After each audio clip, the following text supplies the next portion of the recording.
ইসলাম যে বলেছে পর্দার বিষয়, এটা এমনি এমনি বলে নাই। ও কাজিন হয়, ওর সামনে এত ইয়া করার কি আছে, এইসব কনসেপ্ট চলবে না। পর্দাটা একদম ম্যান্ডেটরি। পরিবারের সালাম, পর্দা, অনুশাসন, এটা ম্যান্ডেটরি বিষয়। না খেয়ে মরে যান, তাও পর্দা ছাড়া যাবে না। মানে বিষয়টা এমন স্ট্রিক্টলি নিতে হবে। যদিও বা বাধ্যগত অবস্থায় আল্লাহ পাক আপনাকে ছাড় দিয়েছেন, কিন্তু আপনাকে এইভাবে শক্তভাবে ধরতে হবে। আল্লাহ পাক তৌফিক দান করুন। এর পাশাপাশি কিছু বিষয় বলবো যেগুলো মোটেই পরিবারে ঢোকানো যাবে না, এটা বলে শেষ করছে। 2 মিনিট। 1, পরিবারের শিরক ঢোকানো যাবে না।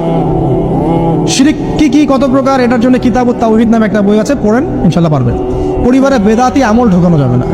2, 3, পরিবারে হারাম রিজিক ঢুকবে। ওই হারাম রিজিকের মানে টাকা দিয়ে আপনার রক্ত মাংস তৈরি হবে, এই রক্ত মাংস কিন্তু আল্লাহর অনুগত হবে না, ইল্লা মাশাআল্লাহ। হারাম রিজিক থেকে দূরে থাকতে হবে। পরিবারের মধ্যে ক্রন্দল যেন না থাকে, এই চেষ্টাটা আপনাকে করতে হবে। বললাম তো, এটা অ্যাভয়েড করার জন্য আপনি আল্লাহর হয়ে